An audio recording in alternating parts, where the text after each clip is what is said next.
Pernah kepikiran nggak, kenapa ya perusahaan-perusahaan raksasa yang isinya orang-orang pinter, punya data lengkap, dan konsultan mahal, kok masih bisa bikin keputusan yang fatal banget? Ini kan aneh ya. Nah, dalam beberapa menit ke depan, kita bakal coba kupas tuntas misteri ini. Oke, kita mulai dari sebuah cerita ya. Jadi di tahun 1994, ada raksasa penerbangan namanya United Airlines. Waktu itu mereka mau ngalahin Southwest Airlines yang lagi naik daun banget, terutama di pasar California.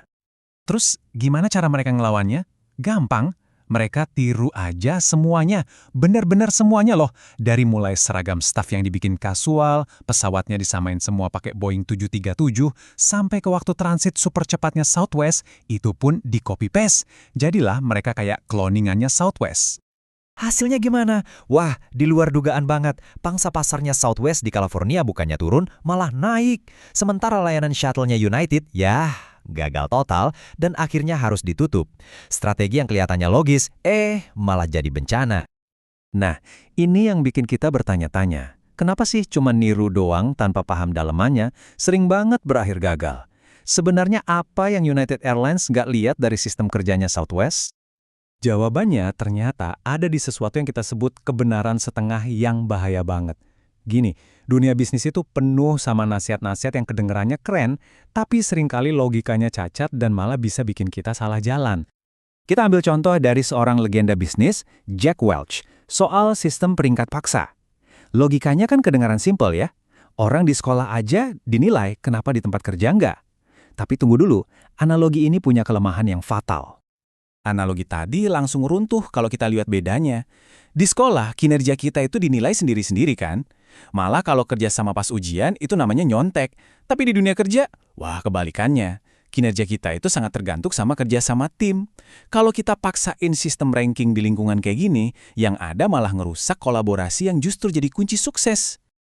Jadi, intinya adalah ide-ide umum kayak bisnis itu perang, atau perang merebut talenta, itu seringkali terlalu menyederhanakan masalah. Bisnis itu nggak melulu soal menghancurkan saingan kok.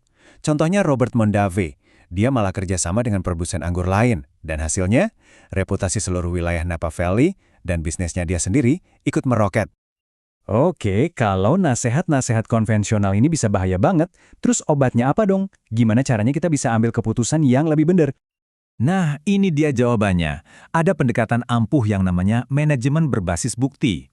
Anggap aja ini kayak resep dokter buat bikin keputusan yang lebih sehat. Jadi, manajemen berbasis bukti itu gampangnya adalah cara berpikir yang menuntut kita buat ambil keputusan berdasarkan bukti ilmiah terbaik yang ada. Bukan berdasarkan selera pribadi, ikut-ikutan tren, atau keyakinan yang nggak ada dasarnya. Kisah dari mantan CEO Intel, Andy Grove, ini menarik banget. Waktu beliau kena kanker, beliau nuntut bukti medis paling kuat buat pengobatannya. Tapi anehnya, untuk urusan bisnis, misalnya soal opsi saham, beliau malah sering ngandelin nasihat konvensional, bukan fakta yang sama kuatnya. Paradoks kan? Dan pendekatan ini bukan cuma teori ya. Yuk kita lihat beberapa contoh nyata gimana perusahaan pakai bukti buat dapetin hasil yang luar biasa. Anggap aja ini semacam uji klinis di dunia bisnis. Pertama, tantangan yang sering ditemui. Gimana sih caranya kita ngukur sesuatu yang abstrak, kayak loyalitas pelanggan? Banyak perusahaan pakai survei yang ribet, tapi beneran efektif nggak sih?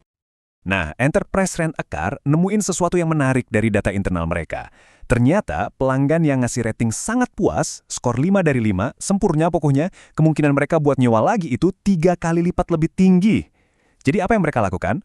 Mereka jadiin satu metrik simpel ini sebagai satu-satunya syarat buat promosi manajer. Simpel kan? Tapi ini berdasarkan bukti, dan hasilnya efektif banget. Ada lagi nih contoh keren dari dunia bisbol. Di tahun 2002, tim Oakland A's sama New York Yankees. Dua-duanya sama-sama menang 103 kali. Hasilnya identik.